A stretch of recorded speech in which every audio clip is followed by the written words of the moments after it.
Yo, a ver, tenía aquí preparada una intro, pero yo creo que la que mejor resume es que Mónica y David son unos yonkis del aprendizaje, ¿no? Entonces, básicamente lo que haremos hoy con ellos y con la ayuda del libro que lo tenéis aquí es intentar desgranar lo que significa aprender a aprender, ¿no? Un poco la metacompetencia probablemente más importante para el futuro, ¿no? Luego también me gustaría, bueno, dar gracias al IE porque estamos aquí en un entorno bastante guay, además lo vamos a grabar bien y bueno, esto para mí también es especial porque es grabar un episodio en directo, nunca además he entrevistado a dos, así que yo creo que podéis pelearos, podemos, o sea, no sé a quién voy a dar cada pregunta, pero ya veremos un poco cómo lo hacemos y daros la bienvenida a vosotros, a Intercambio Iónico, al IE y a esta entrevista. Pues un verdadero placer estar por aquí. Sí, totalmente. Muy bien, oye, pues yo creo que vamos a empezar con la curiosidad, porque al final la curiosidad es una parte clave del aprender a aprender, ¿no? Y yo tengo bastante curiosidad sobre cómo se hizo el libro y un poco las cosillas así que pasaron, ¿no? Entonces creo que os pilló el toro escribiendo el libro, entonces me gustaría pues que me contarais alguno de los dos qué pasó ahí, si salisteis bien del paso, ¿no? Salimos. Espero que bien del paso. A ver, nos contactó una editorial, la editorial Lead. Realmente fue Almuzara la que nos contactó y luego acabamos dentro de Almuzara en Lead, ¿no? Nos contactó, recuerdo, un verano para escribir un libro relacionado con diseño de futuros, que es otro tema que tanto Mónica como yo estamos muy metidos.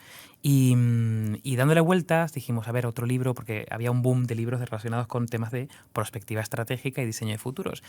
Y resulta que llevamos mucho tiempo pensando en trasladar algo que llevamos 9 años haciendo, o casi 10 años, que es básicamente formar a perfiles multidisciplinares, ¿no? Ahora se empieza a hablar del talento en forma de Pi, talento en forma de M, los neogeneralistas. Pues nosotros hace 9 años empezamos ya a hablar de tecnocreativos y perfiles mixtos, ¿no? Perfiles híbridos. Entonces, le planteamos a la editorial la idea, le gustó, hicimos un índice muy rápido porque lo teníamos muy trabajado y una bibliografía, esos fueron los dos entregables y nos dijeron perfecto, vamos adelante, ¿no? Entonces eso fue un verano del 2021 para sacarlo en mayo del 2022 y dijimos genial, tenemos de sobra de tiempo para escribirlo.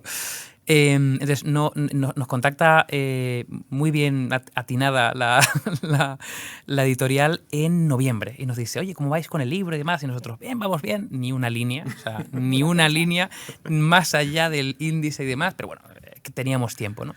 Y ahí la editorial nos suelta una pequeña perla que no habíamos controlado, que es que para publicar en noviembre había que empezar a distribuir antes, había que empezar a publicar, imprimir el libro antes, había que pasar por revisiones, por lo tanto tenemos que entregar el libro en febrero.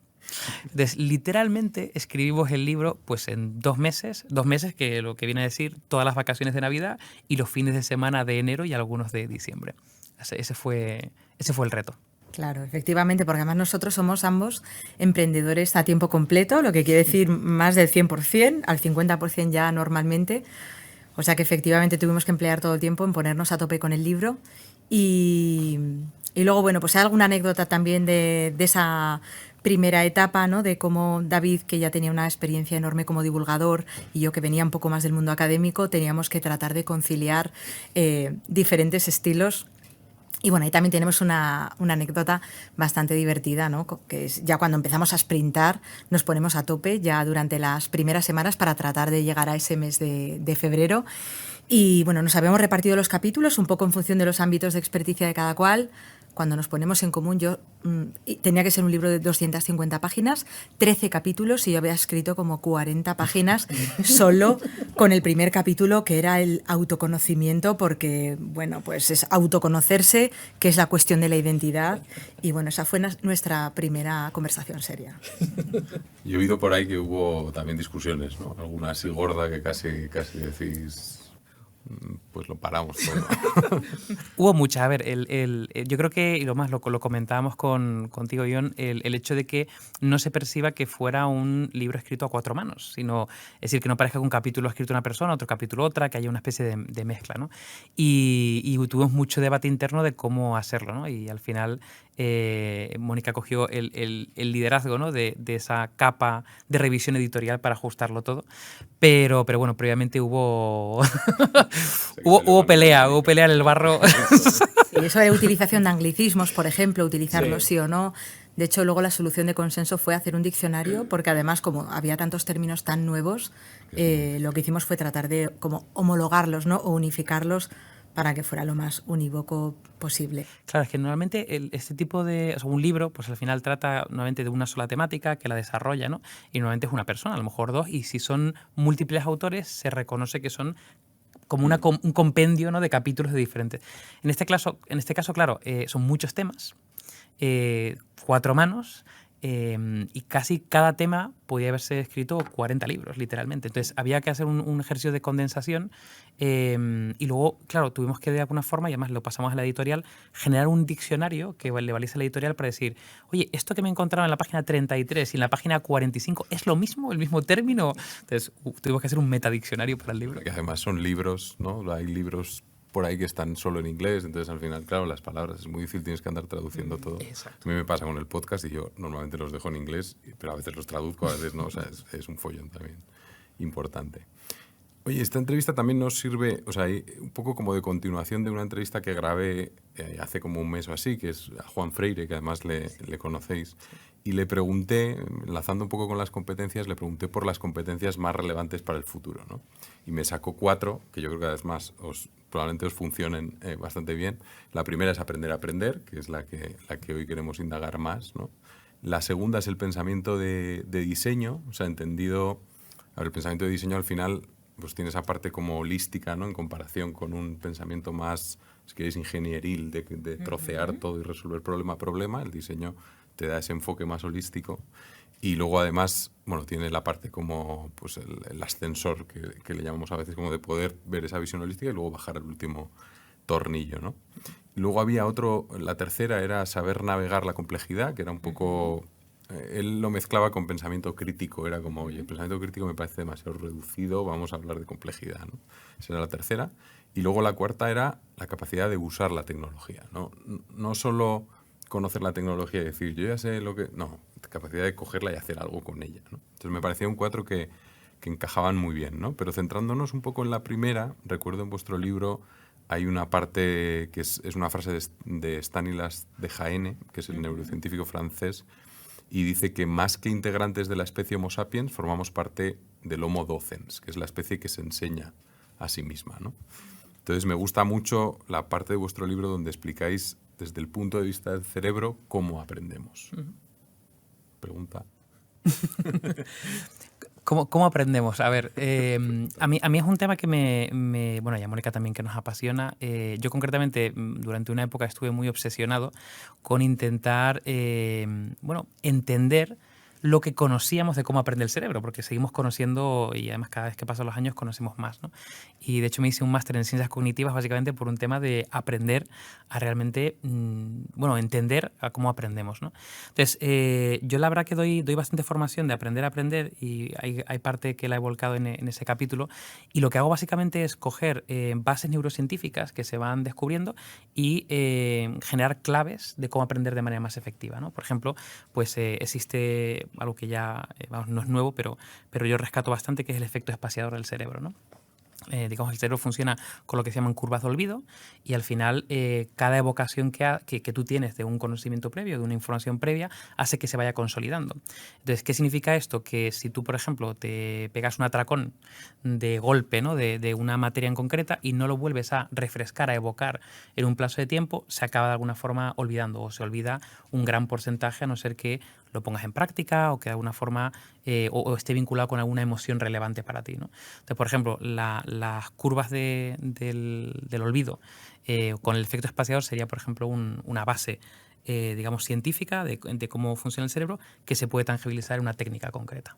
Además, esa técnica, claro, la gracia es que, o sea, según el diagrama que sacáis en el libro, además, o sea, es cómo ir mirando ese contenido que has consumido, como ir viéndolo pues al cabo de un día. Creo que la siguiente es como al cabo de 10 días, la siguiente al cabo de 30 días, y la siguiente, es que lo tengo aquí, es al cabo de 60 días, ¿no? El hacer esas 4. Entonces, que que si lo haces así, esa curva del olvido de repente, claro, se aplana muchísimo. Correcto. Y te permite aprender mucho más. Es que esta me pareció como, tengo que ponerlo en práctica en algún momento, ¿no? Me parecía interesante.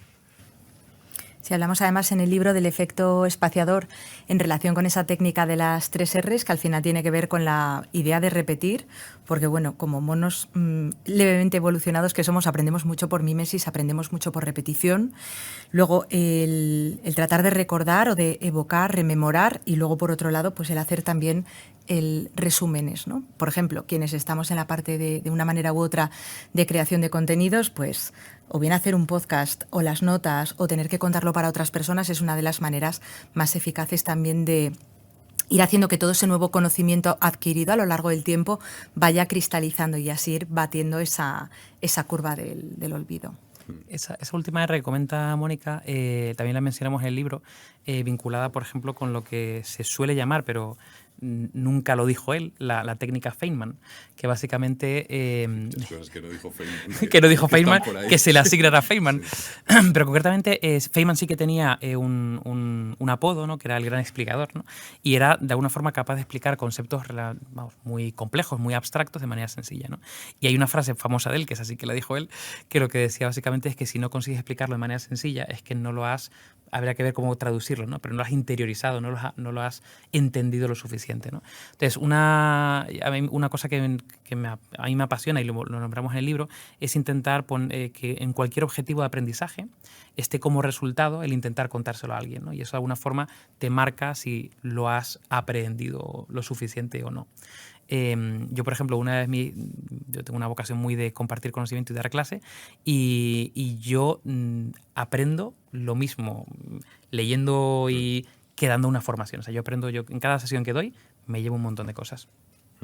Sí, hay una entrevista, no sé si la habéis escuchado, supongo que sí, porque hay muchas referencias en el libro, que sale, o sea, que es Shane Parrish, que es el de Farnham Street, o el de The Knowledge Project, el podcast, que entrevista a Barbara Oakley. Y entonces hablan justamente de lo que estamos hablando un poco, ¿no? Pero yo me quedé con la idea esta del modo foco y el modo difuso, ¿no? De cómo aprende el cerebro, que al final, claro, estamos acostumbrados al modo foco como que es el único modo en el que estás aprendiendo, pero luego el modo difuso sería cuando ya tu cerebro no está en ese contenido, no está tal, pero sigue funcionando, ¿no? Que es un poco la idea de por qué a veces cuando nos vamos a la cama al día siguiente te levantas como ya tengo la solución al problema que estaba investigando, ¿no?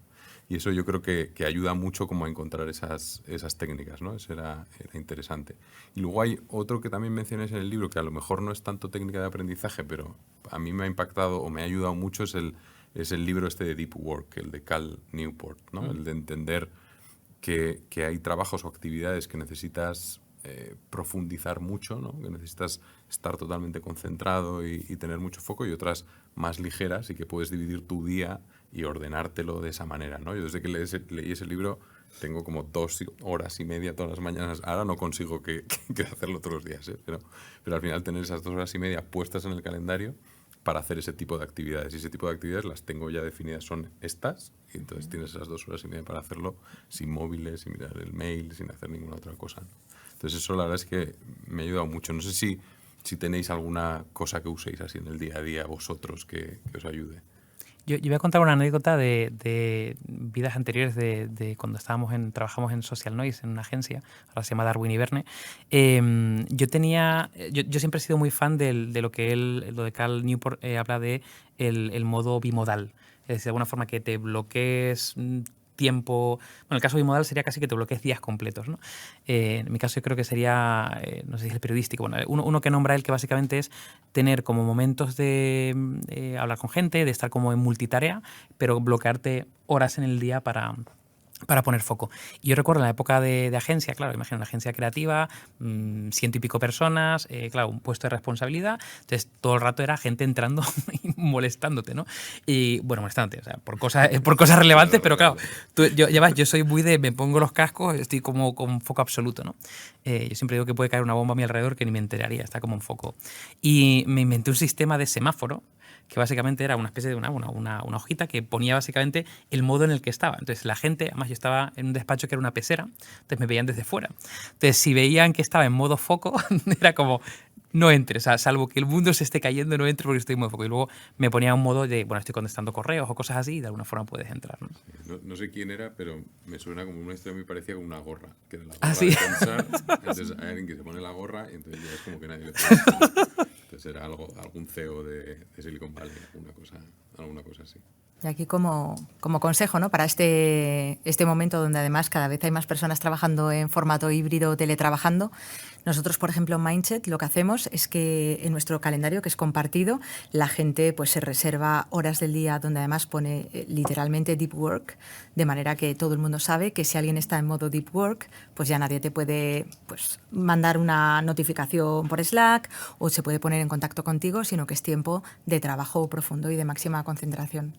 Además lo vemos claramente, ¿no? En un momento donde tenemos pues tanta infoxicación a nuestro alrededor, tanta sobrecarga cognitiva, incluso tantos problemas de salud mental, que es uno para mí de los asuntos más importantes en la agenda ahora mismo, el ser capaces de preservar ese tiempo para pensar con calidad y luego también por favorecer la productividad, porque un hueco de trabajo reservado para poder trabajar profundamente, pues cunde muchísimo más que el estar tratando de hacerlo en diferentes huecos. Y nosotros, por ejemplo, que hacemos muchas cosas relativas a ecosistemas de aprendizaje para empresas, incluso también trabajando con líderes, nuestra recomendación es que se vayan bloqueando slots en su agenda para el aprendizaje y que sea, digamos, que a prueba de bomba, vamos, que nadie te lo pueda, digamos, desafiar, ¿no? Sí, aquí tenía otro tema que además viene un poco, o sea, relacionado con lo que hablábamos antes, de si tenéis alguna forma de organizaros la información para retenerla mejor, para crear conexiones, porque yo he desarrollado ahora yo creo que se le llama como segundo cerebro, ¿no? Empecé cuando arranqué con Notion, que es un software que te permite hacer conexiones entre bases de datos y tal. Entonces, es una manera bastante friki de hacerlo, pero bueno, por explicarlo así, que se entienda rápido, o sea, al final tú tienes una base de datos donde son como los bloques mentales, ¿no? Todos, y en los bloques mentales tienes extractos, que son cosas que has cogido de distintos sitios o de libros o tal. Luego tienes un siguiente nivel que son apuntes y luego hay preguntas también, ¿no? Entonces vas clasificando las cosas que vas apuntando ahí. Y yo además tengo otra página donde tengo todos los podcasts que he escuchado con los resúmenes y luego los libros también, que lo tengo conectado con Kindle y entonces van apareciendo ahí los highlights y tal. Entonces puedes conectarlo todo en la misma base de datos. Entonces cuando ves una idea, ves que esa idea además normalmente hay muchas conexiones porque no viene solo de un libro, acaba conectando con otro, acaba relacionándose. Y a mí para los podcasts al menos me ayuda mucho, ¿no? Porque vas encontrando como relaciones muy fáciles. No sé si usáis alguna cosa así de ese tipo. Yo utilizo Notion también. Y, a ver, yo probé diferentes... O sea, yo vengo de David Allen y la época del GTD e intentando trabajar la productividad a nivel de aprendizaje. Entonces, yo mi Notion primero lo monté literalmente casi como la filosofía de GTD. Y luego leí a Tiago Forte con la filosofía del segundo cerebro y el método PARA. Y empecé a trabajar en ese modelo de PARA, ¿no? De trabajar por proyectos, áreas de conocimiento y demás, recursos. El caso es que no me terminó de funcionar y ahora lo he estructurado todo como un sistema. O sea, lo he estructurado como el proceso de, vamos a decir, interiorización de la información. Es decir, acabamos de decir lo de las curvas de aprendizaje, ¿no? A mí, pues yo cuando me leo un libro, por ejemplo, yo creo que tengo la ilusión del aprendizaje, es decir, no lo he aprendido realmente. Lo tengo que volcar en algún lado y de alguna forma tengo que conectarlo con otras cosas y evocarlo en el futuro. Entonces yo tengo como un yo tengo áreas de interés, ¿no? Desde filosofía hasta temas ahora tengo una específicamente de inteligencia artificial generativas, que estoy como muy centrado en eso, y todo lo que voy encontrando, ya sean vídeos, cosas, de alguna forma lo voy volcando ahí, ¿no? Entonces yo tengo unas hábitos recurrentes, que es que voy a esos áreas de conocimiento, rescato eso y hago un segundo procesado, ¿no? Como que ya hay una segunda evocación de eso y de alguna forma lo voy procesando, voy interiorizando en eso, de alguna forma lo voy mezclando con otra cosa y ya voy generando ese batiburrillo que hay ahí. Poco a poco se va organizando en cosas más concretas, ¿no? Pues ya aparece Midjourney, aparece, por ejemplo, conocimiento profundo de cómo es la tecnología detrás de cada una de esas cosas. Entonces, poco a poco se va ordenando, e incluso hay una tercera iteración, una tercera evocación para intentar interiorizarlo. Entonces, voy como organizando de esa manera, desde áreas de conocimiento muy grandes que poco a poco se van organizando en pequeñas líneas. Si, por ejemplo, pues yo qué sé, ahora además me da por temporadas, ¿no? Si me dio cuando escribimos el libro, me dio por leer sobre pues, pensamiento crítico. Es algo que yo no era experto en ello, de hecho Mónica seguro que era mucho más experto que yo, pero a mí me interesó mucho y digo, voy a leer mucho sobre ello. Y generé un ámbito ahí de conocimiento que no he vuelto a tocar. Pero cuando, por ejemplo, leo algo interesante, yo sé que está ese área, la rescato de nuevo y al meter esa nueva píldora, leo también el contexto, vuelvo a refrescar cosas, como que me mantiene todo el rato refrescando áreas. Yo en mi caso, mi sistema podría ser algo parecido, pero no tan sofisticado y seguramente que soy mucho menos disciplinada a la hora de tener en orden todo esto. Pero bueno, un poco como añadido, lo que hago adicionalmente a tener pues toda una serie de temas que me interesan y capturar cantidades ingentes de información y luego el tratar de procesarlas. Adicionalmente a eso, también tengo un diario de aprendizaje donde para mí, además de trabajar en ese nivel adicional al del conocimiento, porque bueno, la información se puede convertir en conocimiento, pero el conocimiento no necesariamente deviene sabiduría, ¿no? Entonces tengo un diario personal donde voy volcando aprendizajes que para mí están en otro nivel, casi más ya de lo identitario, de lo que podría considerar trascendente, y lo voy revisando también a menudo, ¿no? Tengo toda una serie de preguntas que me voy realizando a lo largo de todos los días, de qué es lo que he aprendido o algo que me ha llamado especialmente la atención o alguna situación en la que he sido capaz de hacerlo mejor de lo que lo hacía antes o incluso poner en práctica algo nuevo, de manera que todo se vaya un poco integrando. Y luego, bueno, adicionalmente a todo eso, personalmente funcionó también bastante bien en el modo difuso, es decir, hay toda una serie de información que tampoco me preocupo demasiado de procesar porque todo, bueno, pues va, digamos, ordenándose en mi cerebro, o bueno, al menos es lo que yo pienso, o es lo que quiero pensar, pero bueno, en este modo difuso también funciona bien. Y otro truco que pongo en marcha también para ayudar a esa labor de cristalización de lo aprendido es el hacer microcharlas, además de hacer, digamos, actividades de formación mucho más formales, ¿no? Pues siempre que tengo la oportunidad de hacer una especie de resumen a alguien, porque además me encanta hablar, o igual no se nota, ¿no?, que David está hablando un montón, pero bueno, pues incluso con mi propio equipo, ¿no?, pues he aprendido algo nuevo de pensamiento crítico, o lo último, que ha sido hecho una labor de inmersión o de primera inmersión en la cuestión de la criptografía postcuántica, vamos, que no puede ser más complicado y a priori como más alejado, ¿no?, del centro de las cosas que hago. Y bueno, pues aprendí toda una serie de cosas y lo primero fue, venga, chicos, ¿quién se apunta? Os voy a dar una microcharla de 20 minutos de todo lo que he aprendido. Y luego cuando te pones a explicarlo el algoritmo, de repente tomas conciencia de decir, wow, igual no lo he entendido del todo bien, ¿no? Entonces vuelvo a ello, repito. Sí, que al final mezclarlo, ¿no?, con el poder contarlo, igual que habéis dicho lo de dar clase y tal, eso es clave. A mí me pasa con el podcast, es verdad que si no estuviera el podcast, pues esa base de datos con los bloques mentales, o sea, no funcionaría, no estaría tan viva, ¿no? Al final es un poco el que tengas ahí que ponerlo en marcha. Yo iba a decir que al final también tenemos aparte de learners, ¿no?, tenemos un punto de doers, o sea, montamos muchos proyectos, ¿no? El hecho de estar, lo mismo, el estar en podcast o tener una newsletter o dar charlas o meterte, al final no es otra cosa que, y además no solamente en un tema, sino de múltiples temas muy diversos, lo que hace es, digamos, mantener viva esas áreas de conocimiento. Aquí un poco como apunte curioso, estamos en la mesa un ingeniero innovador muy interesado en el mundo de lo educativo. Yo soy licenciada en educación, muy interesada en el mundo de la innovación y de la tecnología. Y creo que a lo largo de todos estos años nos hemos ido un poco azuzando, ¿no? Pues, por ejemplo, ya David ha sido uno de los pioneros en explorar todo el asunto de las inteligencias artificiales generativas, concretamente Midjourney, y en cuanto pues le he visto ya que se ponía el tema, digo, venga, ¿por qué no te animas y organizamos una formación para el equipo o por qué no incluso para un cliente?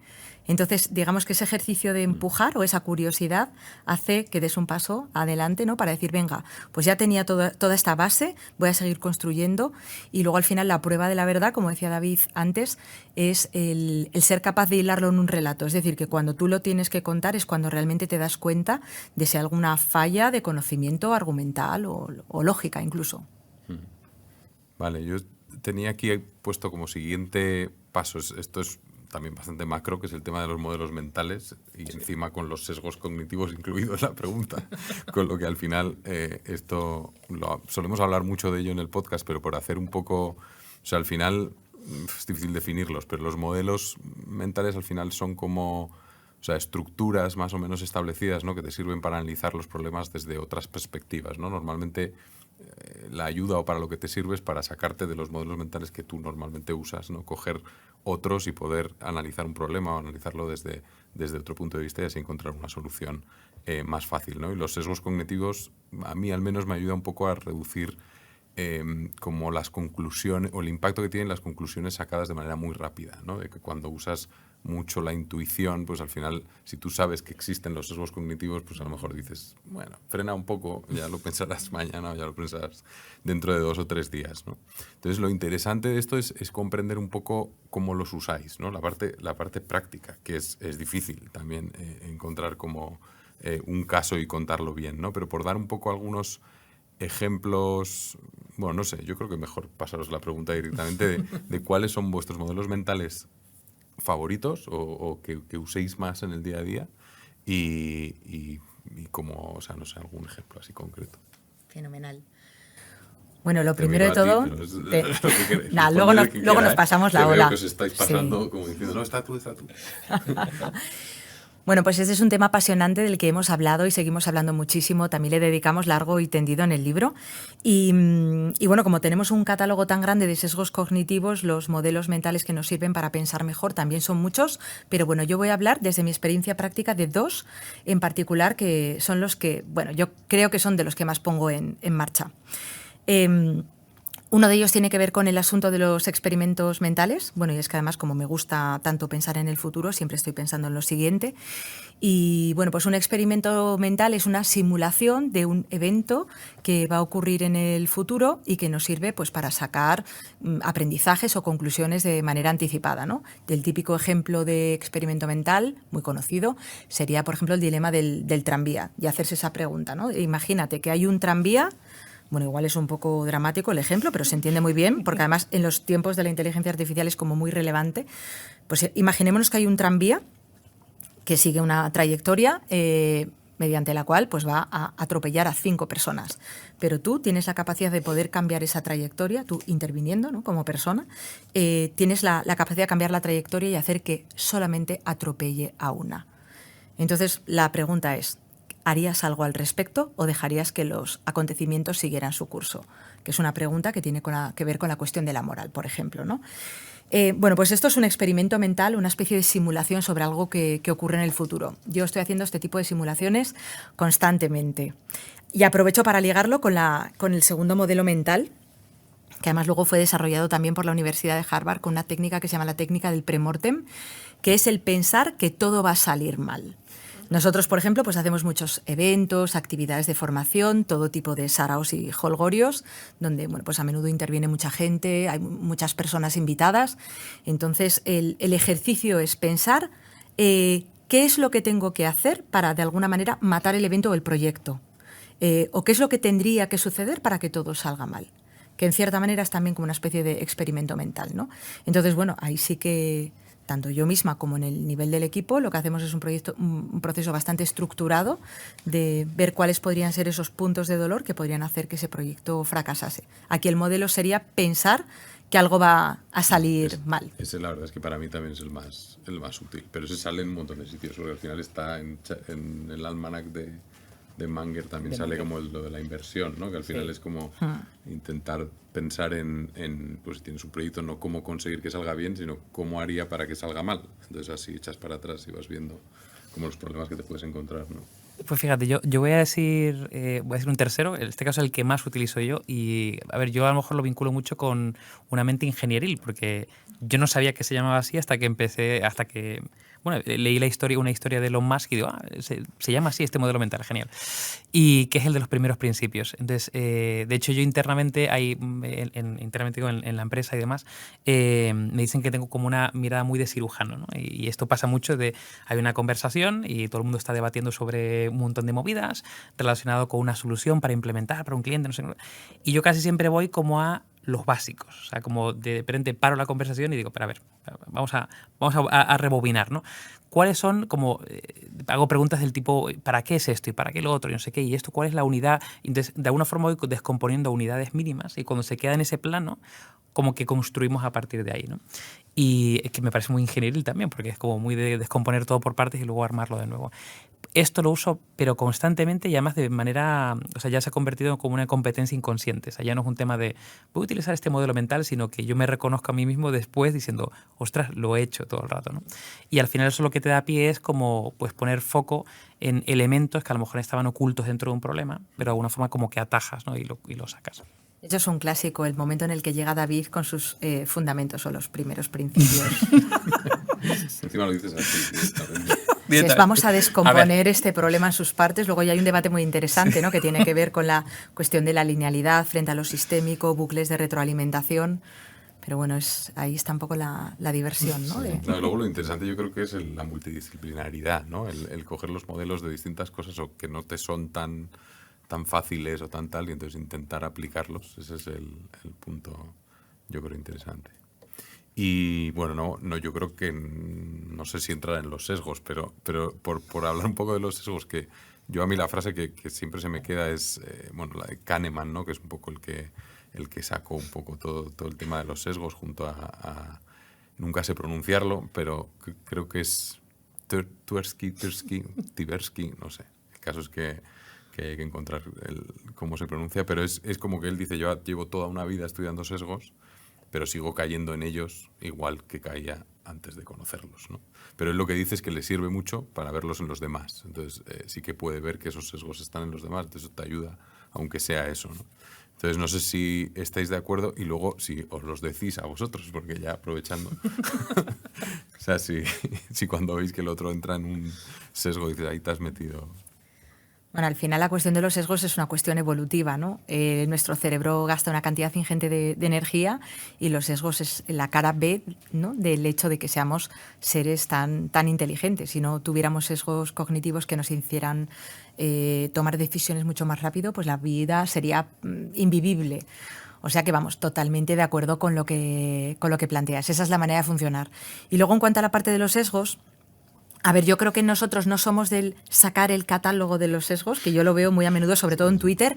Eso es un hombre de paja, o eso es no sé cuánto. Yo creo no sacamos los sesgos entre nosotros, porque bueno, yo creo que sí que procuramos el proporcionar feedback con mucho cariño, que esa es una competencia que ponemos mucho en marcha, ¿no? El aprender a dar y a recibir feedback y feed forward, por cierto. Pero bueno, a menudo yo aquí hablo por lo menos en primera persona, a veces sí que lo hacemos con los clientes, ¿no? Cuando tienes a lo mejor que enfrentarte a un problema complejo y ya ves desde el inicio, bueno, ya sabemos que lo más importante es tenerlo bien identificado y típico caso, necesitamos hacer esto y ya ves desde el inicio que no hay una definición del problema o que hay una especie de niebla y luego toda una agenda, o sea, todo un conjunto de personas con agendas totalmente heterodoxas, implícitas, explícitas y además todo ello cuajado de sesgos cognitivos en un contexto de cambio de complejidad, que suele ser, yo creo que nuestro día a día.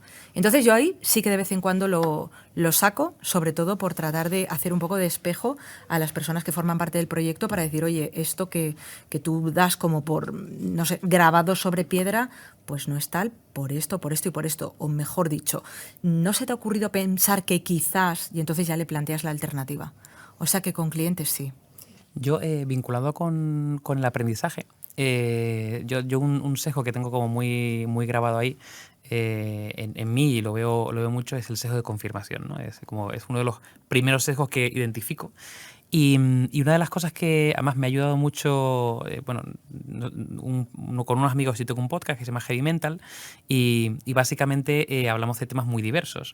Temas que hay veces que tenemos algo de idea, otras veces no tenemos ni idea y otras veces... Entonces, de alguna forma hay un proceso también, en mi caso y en el caso de Javier Recuenco, en el caso de Miki diferente, pero un momento de documentación en el tema, ¿no? Entonces, yo hay veces que me he documentado en algo y yo me veo como viendo fuentes que de alguna forma busco, ¿no? Hago lo que se llama el cherry picking, ¿no? Como cojo específicamente fuentes para que corroboren mi idea ya preconcebida del asunto. Entonces digo, ostras, espera un segundo, ¿no? Entonces busco otras fuentes que intenten de alguna forma buscar otros puntos de vista y demás para intentar generar un debate primero interno y luego el debate en el podcast. Entonces, a modo de aprendizaje yo lo utilizo mucho, como que intento buscar fuentes que de alguna forma o no sean de mi cuerda o no estén vinculadas con mi propia opinión, para intentar encontrar otro eje.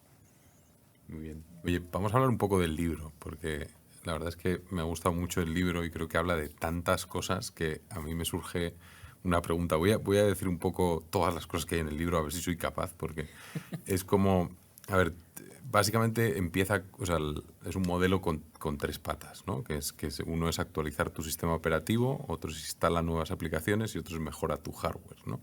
El primero, pues dentro del primero está la meditación, el estoicismo, que bueno, que es una filosofía de hace 2000 años, eso no nos olvidemos, los modelos mentales, los sesgos de Kahneman que hemos comentado, la complejidad de Recuenco, por ejemplo, la antifragilidad de Taleb. En el segundo está el aprender a aprender, diseño de futuros, agilidad, design thinking, el deep work de Cal Newport. Y en el tercero está la parte de cuidar tu físico, ¿no? La longevidad de David Sinclair, incluso el transhumanismo, ¿no? Pero, claro, yo llevo haciéndome una pregunta durante mucho tiempo ya pensando en por qué nos interesan todas estas cosas a bastante gente. O sea, esto no es una cosa de que vosotros se os haya ocurrido a vosotros dos solos, sino que hay muchos que estamos interesados en todas estas cosas que así aparentemente no tienen tanto que ver, ¿no? Son cosas como muy diferentes, de momentos muy diferentes, ¿no? Y yo veo que hay un eje, digamos, externo que está claro, que es la incertidumbre en la que estamos, que las cosas cambian mucho, entonces necesitamos otros modelos mentales, si quieres, o otra estructura que nos permita navegar esto, ¿no? Que a lo mejor lo que nos han enseñado o lo que veníamos aprendiendo pues no nos ayuda en este entorno, ¿no? Se necesitan otras cosas y estas nos ofrecen esa posibilidad. Y luego también creo que hay una parte interna, ¿no?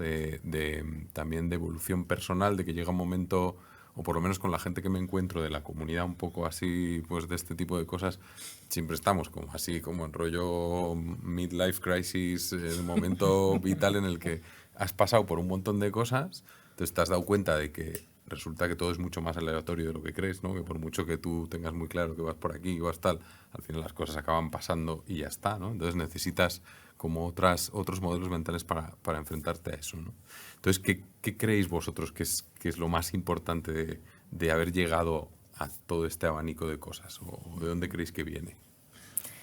Vale, pues lo primero de todo, me alegra mucho que nos digas que hay muchísima gente interesada en estos temas, y era un poco nuestra idea escribiendo esto que nosotros llamamos metalibro, ¿no? Luego está la metacompetencia de aprender a aprender, pero bueno, Upgrade como metalibro o libro de libros, que bueno, además no lo hemos dicho, pero se puede leer de 3 maneras diferentes, es decir, se puede leer todo de corrido, también se puede leer con un diario de aprendizaje, donde poder ir reflexionando de una manera más profunda con toda una serie de preguntas poderosas o disparadoras que planteamos en cada capítulo, y luego una tercera lectura que es casi como un curso, ¿no? Profundizando con todas las referencias y materiales que planteamos.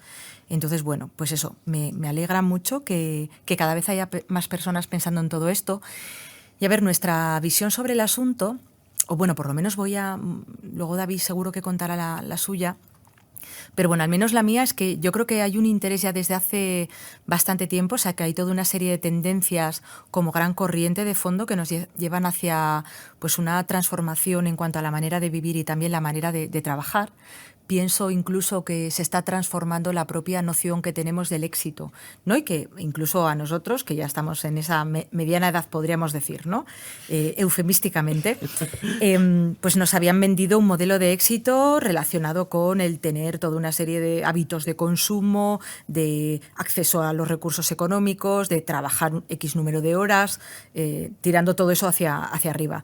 Y pienso que a raíz de la pandemia hay toda una serie de fenómenos sociales que se amplificaron, que tienen que ver con un profundo malestar y sobre todo en las personas que trabajan o que trabajamos en el ámbito del conocimiento, ¿no? Que dio lugar a fenómenos, por ejemplo, como la gran renuncia o a tendencias, por ejemplo, que tienen que ver con la economía de la creación o de los creadores, de tal manera que hay cada vez más gente que está compaginando sus empleos por cuenta ajena con luego otros trabajos que quizás empiezan como proyectos side, ¿no?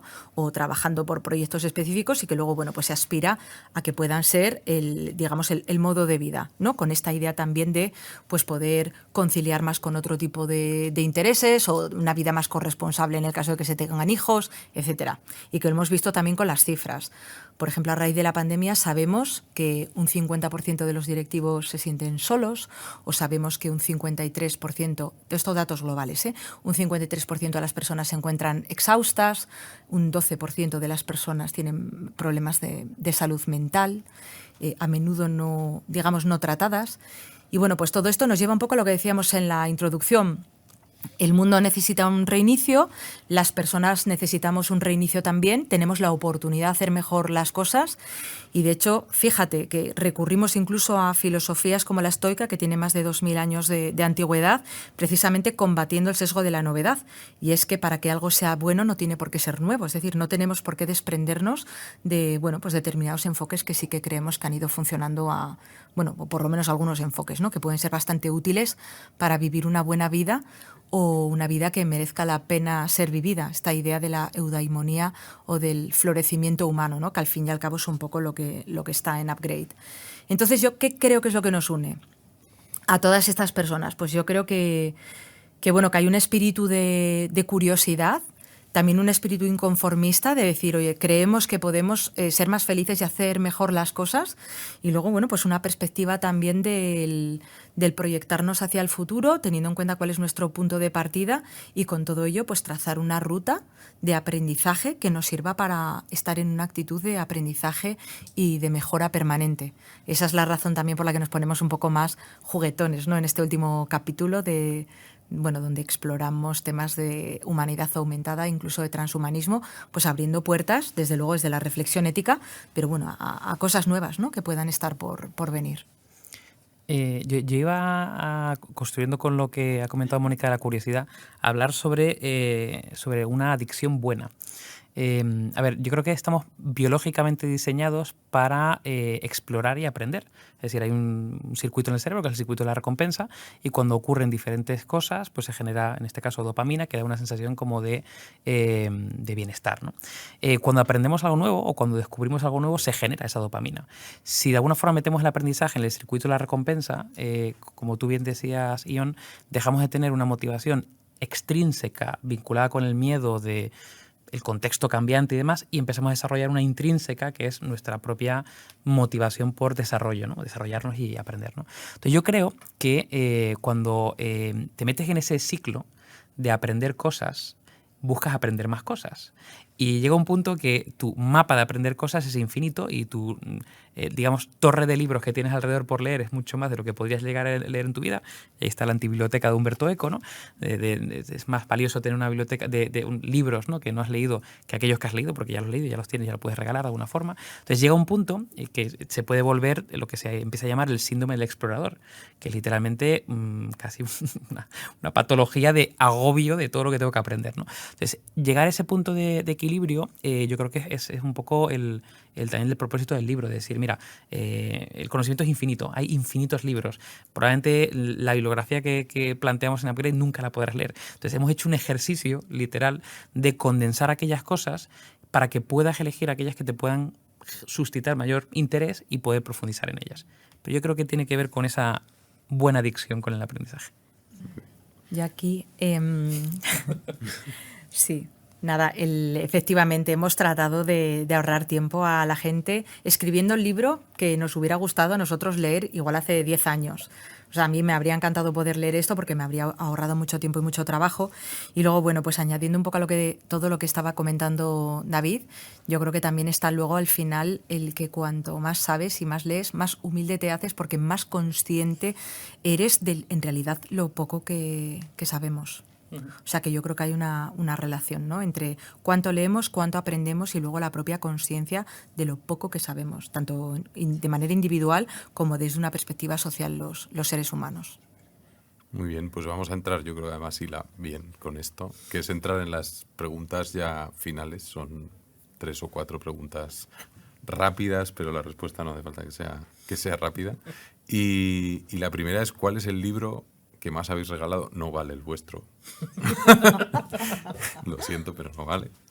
Y luego, claro, visto lo visto, hay una segunda pregunta que es ¿cuánta pasta os gastáis al mes en libros? Porque esto tiene que ser serio. Bueno, yo digo lo de la pasta, si quieres. Pues aproximadamente un mes que no se me vaya mucho la olla, pero sí. Entre 150 y 200 euros al mes, más o menos. Solo libros, ¿eh? Luego tengo suscripciones a revistas, porque leo muchos artículos científicos y luego pago también por contenidos. Pero solo en libros, eso. ¿Y cuál es el libro que más has regalado? Pues un libro que así a priori igual te sorprendería un poco, pero es un opúsculo llamado La asertividad, expresión de una sana autoestima, de una autora que se llama Olga Castañer. Ya va por, no sé, creo que igual tiene más de 30 ediciones. Y es un libro que ayuda a las personas a comunicarse mejor. Y es que yo creo que hay muchos problemas, tanto pues, en la pareja, en la familia, incluso en el contexto de la empresa, que se resolverían si las personas se expresasen de manera más asertiva. O sea que se lo he regalado, no sé, quizás 40 veces. Perdona, ¿puedes repetir el título? El título, sí, La asertividad, expresión de una sana autoestima. Lo pondremos en las notas. Yo la verdad que suelo regalar muchos libros, pero no suelo regalar el mismo, es decir, uno que de forma repetida lo haya regalado, pero probablemente uno podría ser el de Sapiens, el de Yuval Noah Harari. Ese yo creo que lo he regalado más de una vez, o sea que he repetido con él. Y probablemente en su momento, 2008, 2009, cuando me lo leí, El Cisne Negro. Me obsesionó El Cisne Negro de Taleb y lo regalé un montón también. Bueno, yo tengo que decir ahora que me acuerdo que un libro que se llama Modelos de Negocio, ese lo has regalado, yo creo que muchas veces también. Sí, sí. Pero no quieres reconocerlo. No quieres reconocerlo. Ese no es interesante. No, a ver, ese lo regalé en su momento porque en el mundo donde nos movíamos, que era un mundo pues, muy de emprendedores, y había salido pues, un libro que al final condensaba todo en el famoso Business Model Canvas, ¿no? Y ese lo regalé mucho porque me parecía muy útil para puesta en marcha de proyectos y de empresas, sí, sí. Muy bien, pues vamos a acabar con dos preguntas, que estas sí voy a hacer una a cada uno, ¿vale? Entonces estaba para Mónica. Si pudieras tener acceso al mejor experto o profesor de algo, al número 1 mundial que te pudiese enseñar algo, ¿qué sería? ¿Qué te gustaría aprender? Vale, pues rápido para decir dos cosas, si puede ser. Pues una, me encantaría aprender matemáticas o más de matemáticas con Daniel Tammet, que es una persona neurodiversa que tiene un libro maravilloso que se llama La poesía de los números y me fascina su manera de entender las matemáticas. O sea que me encantaría que me lo contase de primera mano, porque me parece una mente excepcional. Y luego, por otro lado, me encantaría también aprender de física con los Bryans, en este caso Brian Greene por un lado y Brian Cox por otro. Muy bien, ahí queda. Oye, pues yo creo que ya vamos a ir a por la última, o sea, daros las gracias porque yo creo que hemos entrado muy en detalle en aprender a aprender y espero que haya sido útil para todos. Y esta, para terminar, es ¿quién es la primera persona que te viene a la cabeza cuando escuchas la palabra éxito y por qué? A ver, la primera persona que se me ha venido, que no sé si es bueno o malo, es Elon Musk. A ver, yo con Elon Musk, además lo cito mucho, lo saco mucho, lo sacamos mucho en Heavy Mental. Yo tengo como una especie de relación de amor-odio, es como si fuera una especie como de villano de película, de supervillano. Pero por otro lado, yo le cito mucho porque me parece una de las pocas personas que tiene, primero, que está pensando en el largo plazo a nivel de proyectos y que tiene bueno, pues la mente y los recursos para poner en marcha proyectos que de otra manera parecería una auténtica locura. Es literalmente como una especie como de Iron Man con mucho dinero y que tiene esa capacidad. Entonces, probablemente me fascine eso. Si miras su carrera, al final es una carrera de éxito, evidentemente. Quizá ahora en los últimos años estoy replanteando incluso mi modelo de éxito, de lo que sería considerado como éxito. Pero así, de primeras, lo que me ha venido ha sido Elon Musk. Y sobre todo yo creo que esa faceta de proyectos súper disruptivos con mente pues muy largoplacista. Y muy de ejecución, ¿no? Hay una cosa interesante ahí de que sí, luego va y lo hace. Lo hace. Porque hay gente que habla, pero luego... No, él lo lleva a cabo y está suficientemente loco para llevarlo a cabo. Oye, pues gracias a los dos y gracias a todos por venir. Ahora, si queréis, abrimos una parte de preguntas, si queréis hablar de algo. Yo sí Vamos, que tengo una preguntas o hablar de pregunta. algo en general. Me gusta mucho el nombre de Upgrade. El Upgrade es como una versión diferente a la mejor versión de ti mismo. O no tiene nada que ver. O sea, ¿qué quiere, de dónde sale el nombre de Upgrade? ¿Qué están buscando? ¿Es la búsqueda de tu mejor versión de ti mismo? ¿O qué es? Pues digamos que está bastante relacionado con esa búsqueda de la mejor versión, que como decíamos además es una idea que ya viene desde el estoicismo, o sea que es una idea que tiene bastantes años, pero bueno, nosotros queríamos innovar un poco conceptualmente y llevarlo a esa metáfora, ¿no? Además de este mundo tan tecnológico en el que vivimos, cuando hablamos de, bueno, esto igual lo puede explicar David, que es el ingeniero de la mesa, bueno, aunque aquí hacemos un poco los dos de todo, ¿no? Pero bueno, esta idea de hacer ya no solamente un update, que sería como una mejor versión, sino un upgrade, que es como una especie de, ya no una acumulación cuantitativa de cambios que te mejora, sino una especie de salto cualitativo, de ir hacia otro lugar. Es como una especie, es como, ya no es convertirte en tu mejor versión, sino es el llegar a ser una versión distinta de ti mismo, y donde además planteamos no solamente un cambio en el nivel personal, sino que planteamos también que hay una relación, digamos, dialéctica con el contexto. Es decir, en la medida que tú cambias, todo a tu alrededor cambia. En la medida en la que tú cambias, te conviertes en un agente de cambio positivo, porque además nosotros toda la cuestión, digamos, como axiológica, ¿no? Todo lo que tiene que ver con el propósito, una visión ética sobre el futuro está muy, muy presente. Es decir, que nosotros escribimos este libro también con una dirección de, bueno, pues de tratar de compartir para todo el mundo todo lo aprendido a lo largo de los últimos años, pero luego también con el propósito de dejar un legado y que sea un legado positivo. Yo tengo otra pregunta, ¿para quién es este libro? ¿Es para todo el mundo? ¿Cualquiera sin ningún tipo de conocimiento previo puede leerlo? ¿O necesita tener algún conocimiento previo? ¿O tiene que estar pasando por el midlife crisis? No, eso es... ¿Para quién es el libro? ¿Quién es el target? Pues a ver, el target sería, y aquí habría que hacer un test de usuario para ver si lo hemos conseguido, pero sería todo el mundo. Es decir, el objetivo es que no hubiese ningún tipo de barrera de entrada. Cualquier persona puede acceder y leerlo. Sí que es cierto que, además, aunque hemos cuidado cómo está escrito, sin meternos con muchísimos anglicismos y quizás si mencionamos algo lo explicamos y lo referenciamos, sí que es verdad que quizá nuestro core, que lo puede, digamos, consumir y aplicar de manera más rápida, serían profesionales en el activo. Es decir, profesionales en el activo de cualquier edad, o sea, de literalmente cualquier sector y cualquier industria, diría yo. Pero probablemente si es pues una persona que a lo mejor, yo que sé, está jubilada y yo que sé, que tiene ahora mismo 85 años, pues a lo mejor le puede parecer interesante el contenido del libro, pero a lo mejor no aplicable a su contexto. Digamos que como, de hecho, el tipo de preguntas que hacemos reflexivas, casi todas buscan la aplicación práctica, ¿no? Y si es un estudiante, a lo mejor de 16 años, cosa que ha pasado con los hijos de algunos amigos que nos han enviado fotos en plan de está leyendo el libro y le está encantando. Puede ser que algunas referencias le parezcan interesantes, pero nuestro core, muy, muy amplio, pero sería probablemente profesionales en activo. Y aquí sí puedo añadir a todo lo que has dicho algún matiz. Este es un libro también que hemos escrito para la gente que en un contexto de tanta incertidumbre y tantos cambios se ha cansado de tener miedo. Es decir, es un libro para los optimistas, ¿no? Que frente, por ejemplo, a la pandemia, a toda esta situación de incertidumbre que nos ha tocado vivir, bueno, y luego todo lo que ha venido después. Se ha cansado de tener miedo, quiere tomar las riendas también de su vida profesional y ver todas esas potenciales, o convertir todas esas potenciales amenazas en oportunidades. Y esto es una guía práctica, descrita además de manera muy, muy sencilla, para ayudar a la gente a lograrlo. Porque hemos visto como mucho miedo, mucho descontento a nuestro alrededor y nos parece que en el momento que estamos viviendo hace falta optimismo y, bueno, pues convertir ese optimismo en algo muy práctico que se pueda poner en marcha y, como decimos, también para todo el mundo.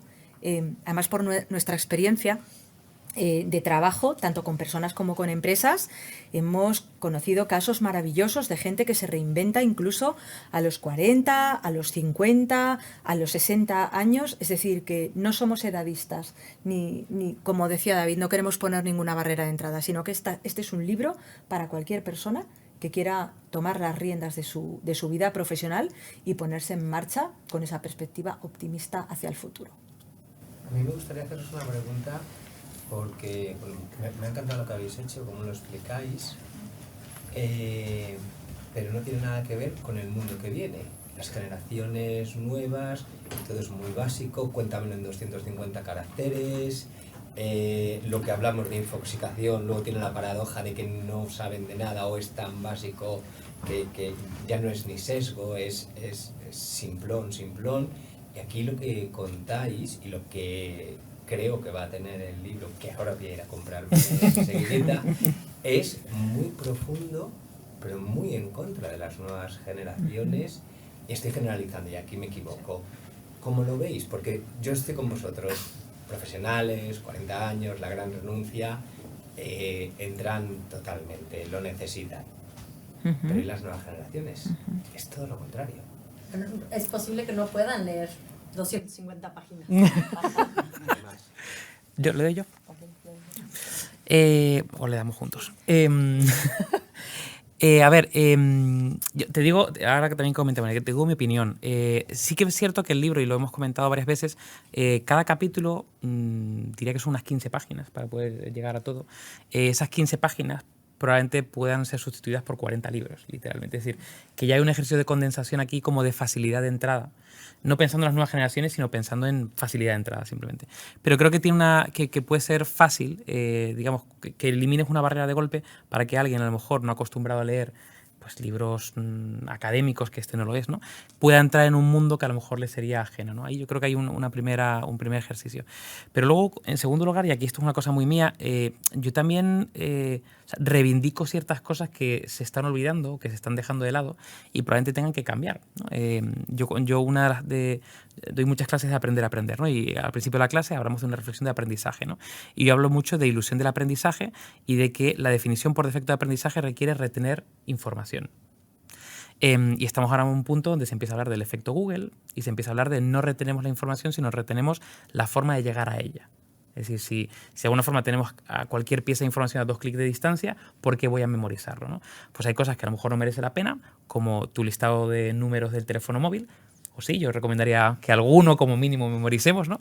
Pero hay cosas que de alguna forma, si quieres crear sobre ellas, generar conceptos nuevos, asociarlos, tienes que retenerlo, tienes que tenerlo en tu mente, ¿no? Entonces, yo, por ejemplo, reivindico la memorización. La memorización está ahora denostada. Pues yo la reivindico. Al igual que, por ejemplo, que reivindico el tema del foco. Ahora mismo estamos, que lo comentaba antes John, ¿no?, el tema del deep work o de realmente prestar una atención 100% a algo en un momento dado, ¿no? Ahora mismo estamos sometidos a tal cantidad de estímulos. Además yo hago siempre encuestas a los alumnos y demás, ¿no? Y es imposible literalmente que se concentren en algo en un momento dado. De hecho, yo por ejemplo, yo tengo un sesgo, que es que yo cuando voy al cine, ¿no?, se apaga absolutamente todo, te concentras en la película, ¿no? Y a lo mejor cuando veo una película en casa, pues de alguna forma, pues yo qué sé, llega un punto y dices, ¿esta peli la vi? ¿La vimos? ¿Ayer qué peli vimos? ¿No? De alguna forma, porque has estado con el móvil, porque te han interrumpido, ¿no? Pues yo muchas veces hago este tipo de encuesta y me he encontrado a gente que ni se acuerda de la película que ha visto en el cine. De hecho, ni siquiera puede aguantar 1 hora y media o 1 hora y 45, ahora están muy de moda las pelis de 3 horas, literalmente sentado, sino que se tiene que levantar, o sentada, se tiene que levantar y moverse, ¿no?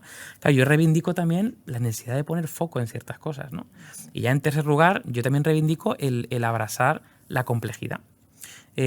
Complejidad, por ejemplo, yo trabajo mucho en temas de complejidad y de muchas formaciones y muchas veces, de hecho hubo un cliente que me dijo, no hables de complejidad. Digo, ¿y por qué? Sino porque es algo súper negativo, es algo complejo. Digo, no, lo complejo no tiene por qué ser negativo, es un estado de las cosas, ¿no? Es decir, al final es un sistema, es algo que tiene diferentes partes que están relacionadas, que tienes que abordarla desde una mirada diferente, pero no es algo... Y yo creo que también estamos sobresimplificando las cosas. Y yo también reivindico, y reivindicamos en el libro, oye, abrazar la complejidad. Entendemos, o sea, para entender el mundo y lo que pasa... Tienes que abrazar la complejidad, tienes que intentar hibridar conocimientos, áreas, profundizar en diferentes aspectos. Entonces, aunque estoy de acuerdo contigo que dices tú, ostras, a lo mejor todo este tipo de cosas a ciertas generaciones le puede costar la llegada. Yo reivindicaría que es necesario, básicamente. Yo añadiría el tema práctico también, o sea, porque son conocimientos que en el fondo son bastante prácticos, los puedes llevar a cabo si estás haciendo un proyecto, si estás emprendiendo, si te vas a encontrar con esto y lo vas a poder usar mucho, ¿no? Al final yo creo que hay muchas cosas. Está la filosofía, pues al final el estoicismo no deja de ser una filosofía, una especie de religión súper práctica que te dice qué tienes que hacer en el día a día, ¿no? Entonces al final pues es más para la gente joven que puede ser otra religión que te está hablando, ¿no? Entonces al final hay cosas que yo creo que sí que te las llevas al día a día. Yo los libros con los que más me engancho y son estos temas, al final son los que me ayudan a luego ponerlo en práctica en las empresas, en lo que es el proyecto que esté montando, el tal, porque al final, si no, es como que no le veo la misma gracia, ¿no? Y yo creo que eso sí que conecta mucho con la gente más joven que esté haciendo cosas, claro. Si me permitís también añadir una cuestión adicional. A menudo tendemos a generalizar mucho en relación con las generaciones. Yo creo que es algo que hacemos casi que por defecto todo el mundo, ¿no? Y luego, bueno, yo creo que cada generación tiene su propio contexto, zeitgeist, podríamos decir. Creo que hay un debate muy profundo y que hay que abordar, y creo que es muy urgente además desde el punto de vista educativo. No sé si ya nos salimos del tema o no, pero bueno, por lo menos dejarlo apuntado, que tiene que ver con la cuestión de los algoritmos y cómo todas las tecnologías de alguna manera están diseñadas para, en una atención que es limitada, pues el competir por nuestra atención. Es una economía de la atención y de alguna manera nos programan los comportamientos, pero también los pensamientos. Es decir, todas las tecnologías, pues TikTok, Instagram, etcétera, están programadas para programar nuestros propios cerebros y tener un efecto sobre nuestros comportamientos. Entonces, a mí me parece que en el caso de las generaciones más jóvenes que se han criado de manera nativa con todas estas tecnologías, ya me parece casi heroico el hecho de que sean capaces de leer un libro. Y yo creo que eso es un debate que tenemos que tener en otro nivel distinto, porque se están viendo también muchos efectos perniciosos relacionados con la cuestión de la propia percepción, ¿no? La cuestión de la autoimagen, la cuestión de la salud mental, la cuestión de la atención en el aula, cómo está provocando una disrupción en cuanto a las maneras de aprender. Obviamente el sistema educativo tiene que evolucionar, pero hay una reflexión muy profunda también sobre cuáles son los problemas para la democracia que puede implicar toda esta dictadura del algoritmo, ¿no? Y yo creo que es algo de lo que vamos a hablar mucho en los próximos años, tanto de ese tema como de la cuestión de los propios derechos cognitivos, ¿no? El derecho a la propia intimidad de los derechos cognitivos. Dicho esto, creo que como contracorriente precisamente a todo esto que está sucediendo, y además yo tengo la fortuna de verlo en mi día a día, hay una generación de gente joven, a veces muy ligada al estoicismo, aunque no solo, que como contrapunto a todo esto, me estoy encontrando chicos y chicas muy disciplinados, vida saludable, que son como muy conscientes y grandes lectores y que además comparten un montón de contenido, y que ya puestos a romper una lanza en favor de las personas más jóvenes, que yo digo, wow, me parece alucinante, ¿no? Yo a tu edad, pues, bueno, no voy a hacer una descripción, ¿no?, de qué tipo de cosas estaba haciendo pues igual con 18, con 20 años, pero bueno, que también hay muchísima gente joven que de alguna manera resista todo eso, que hacen unos grandes esfuerzos por aprender.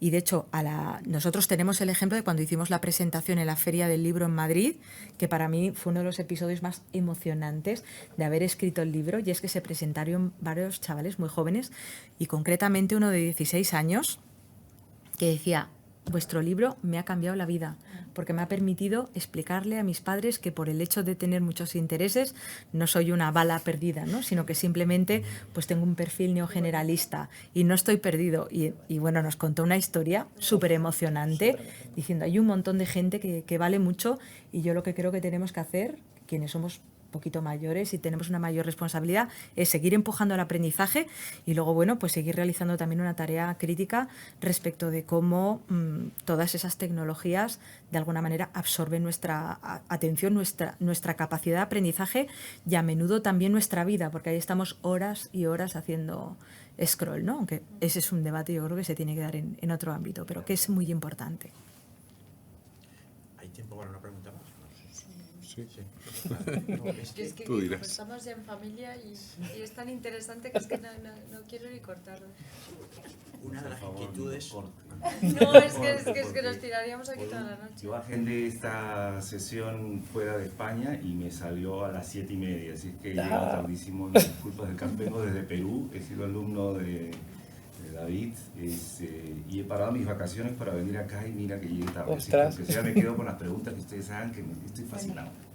Perdonen la interrupción. Tendrás el podcast colgado. Ah, que me lo voy a quedar de El todas intercambio maneras. iónico. Pero También. la pregunta es, una de las, relacionado con la anterior, pero no tiene que ver con la edad, y es, yo encuentro que una de las cosas, o de los factores más importantes que prohíbe a la gente, o que no permite a la gente pivotar o upgrade o lo que sea, es que pues no tienen la capacidad de seguimiento, no tienen la perseverancia. O sea, la primera financiera, pero la segunda es, pues ni sé qué quiero hacer, ni tengo la capacidad o la perseverancia, ¿no? Y eso se ve mucho en los cursos online. O sea, la rata de abandono es 90%. Totalmente. O sea, solo el 10% de la gente que es... ¿Tenéis alguna recomendación para que eso cambie? Bueno, pues 3 recomendaciones, así rápidamente. La primera de todas, yo creo que tiene que ver con el ser capaz de identificar bien cuál es tu momento presente, porque los seres humanos tenemos tantos sesgos que el primer sesgo es el de la propia valoración. Se nos da muy mal conocernos. Por eso empezábamos precisamente con el capítulo de Conócete a ti mismo. Luego, hacer una proyección de dónde te quieres ver, ya que hay muchísimas técnicas creativas. De hecho, yo he trabajado mucho en el desarrollo de una metodología que se llama Futuros Personales, que es prospectiva estratégica aplicada al propio desarrollo de la carrera, que bueno, no lo desarrollamos mucho en el libro porque habrían sido 6 tomos, pero bueno, igual no tanto, ¿no? Pero se habría alargado demasiado, pero bueno, que tiene que ver con ese proyectarse, porque a menudo tenemos también el sesgo de nuestra propia biografía, es decir, a menudo tendemos a proyectarnos en función de la experiencia vivida, lo que hace que nuestro rango, digamos, a la hora de visualizar nuestros futuros preferibles sea muy pequeño. Entonces, algo que nosotros trabajamos con la gente es ayudar a identificar en qué momento estás, ayudar a visualizar el futuro de una manera mucho más libre, más abierta y más creativa, es decir, creando nuevas oportunidades que a menudo la gente no es capaz de ver, y luego ayudar a trazar el camino. Bien, en ese trazar el camino hay un asunto que, además por nuestra experiencia, es crítico, que es no marcar solamente las metas, sino marcar el sistema necesario para poder lograr las metas. Es decir, tú puedes tener un sistema de objetivos SMART u OKRs que sea perfecto, pero a menudo, si no hacemos una reflexión de qué es lo que yo voy a hacer para cambiar mis hábitos o para comprometerme con el proceso de aprendizaje, ese proceso nunca ocurre. Es decir, que no solamente hace falta ver dónde está mi yo real o mi yo presente frente a mi yo futuro, cuál es ese roadmap, sino también el asunto es no marcarse solamente las metas de aprendizaje, sino cómo voy a cambiar el sistema para poder lograrlo. Caso típico, personas que empiezan un programa online, además de autoconsumo, que no están habituados, por ejemplo, a leer o a estudiar media hora al día. Lo más normal es que esas personas, por una cuestión de hábitos, no sean capaces de agendarse el tiempo necesario para poder lograrlo. Es decir, que aquí lo que tenemos que transformar es el hábito. Transformar un hábito lleva tiempo. Es decir, hay que transformar el sistema. Pues a lo mejor, en lugar de ver un vídeo, pues te tienes que escuchar un podcast mientras haces la comida o mientras estás conduciendo. Entonces, lo que nosotros hemos visto es que lo más efectivo es cuando consigues transformar el sistema para hacerlo sostenible, teniendo en cuenta la vida de cada cual. Y luego, bueno, pues nosotros eso lo hemos visto, o sea que nuestras actividades tienen en todo lo que hacemos en la parte digital, incluso autoconsumo, tenemos un ratio de abandono muy, muy pequeño. Pero bueno, ahí también está la labor de acompañamiento, ¿no? Y de cómo consigues tú motivar a las personas para que digamos, que sean consistentes con su propio sistema y su propio compromiso. Yo iba a añadir una metáfora que utilizamos mucho, que es cuando tú te apuntas a un curso online, de alguna forma tú, imagínate un curso online de 16 horas, 8 semanas, lo que sea. Para mí literalmente es como empezar a correr una maratón, a lo mejor sin tener el hábito de correr todos los días. Lo que pasa es que tú no eres consciente, porque cuando te apuntas a un curso físico tienes que bloquearte los días, sabes, no sé qué. En un curso online deberías hacer lo mismo. Deberías decir, oye, pues me tengo que bloquear esto, pero no ocurre. Parece que es una cosa de fácil acceso, ¿no? Entonces, al final yo creo que tiene que, como acaba de decir Mónica, y de hecho hay un capítulo, bueno, no es un capítulo entero, pero una parte de un capítulo que dedicamos a los hábitos, es necesario generar un hábito. Y ese hábito tiene que ser, pues como todos los hábitos, poquito a poco. Pues al principio te apuntas a cosas, o sea, unas charlitas, que a lo mejor te tienes que apuntar, pues yo qué sé, cada semana una charla y te bloqueas ese tiempo. Luego a partir de ahí, pues oye, un curso un poco más elevado y te bloqueas, pues yo qué sé, 3 días o 4 días. Luego y vas de alguna forma generando ese hábito. Y al final, pues llega un punto en el que de forma habitual te bloqueas momentos de aprendizaje y cuando te enfrentas en un curso online, te bloqueas específicamente todo lo que te tienes que bloquear. Entonces, yo creo que tiene que ver básicamente con eso, como que... Nosotros, por ejemplo, yo creo que gestionamos bien las expectativas, ¿no? Cuando te apuntas a un curso, muchas veces no se gestiona las expectativas de decir, oye, vas a tener un entregable, vas a tener que dedicarle X tiempo, tantas horas a la semana, vas a tener que hacer un trabajo en grupo, o sea, ese tipo de cosas como que le ponemos especial énfasis para que la gente se prepare. Sí. Hasta el punto de pasar cuestionarios previos que la gente tiene que firmar. Y tiene que firmar además de manera manuscrita, ¿no? Que eso a veces te lleva una parte de... psicomotriz, es mayor todavía el compromiso que si le doy simplemente un ok, con una serie de preguntas de ¿dispones de tanto tiempo al día? ¿Eres consciente de que esto te va a llevar tanto tiempo? ¿Que tienes que hacer este tipo de entregables? Y luego, bueno, es como un ejercicio de autoconsciencia. Tengo que decir aquí, si me permitís, que a menudo nos encontramos que las mujeres en determinados rangos de edad tienen más dificultades para poder, bueno, por esta cuestión cultural de quizás asumir una mayor responsabilidad, sobre todo cuando se tienen hijos e hijas, y esto es algo que nos da mucha pena porque al final, bueno, pues se pierde una oportunidad para aprender o para hacer un reskilling o upskilling. Pero bueno, es algo también que hemos trabajado de manera específica y sobre todo desde la parte del compromiso, que como digo, aunque es algo válido para todo el mundo, pero que a veces entre las mujeres cuesta más por esta cuestión de, bueno, pues al final te guardas el tiempo en la agenda, pero surge cualquier emergencia y a menudo pues son las primeras en cubrir esa emergencia y dejar de reservarse el tiempo para lo que tenían que hacer. O sea que bueno, ahí tengo que decir que lamentablemente todavía tenemos que seguir teniendo esa visión y dando esos consejos y haciendo un poquito más de esfuerzo y que la gente entienda esto del interés compuesto, ¿no? Que es, por cierto, otro modelo mental. Y es que un pequeño esfuerzo de networking o de aprendizaje sostenido a lo largo de los años en una carrera profesional de 10 o 15 años acaba desde luego marcando la diferencia. Gracias. Yo creo que Pues cerramos podemos aquí, terminar. ¿no? Muchísimas gracias. Gracias.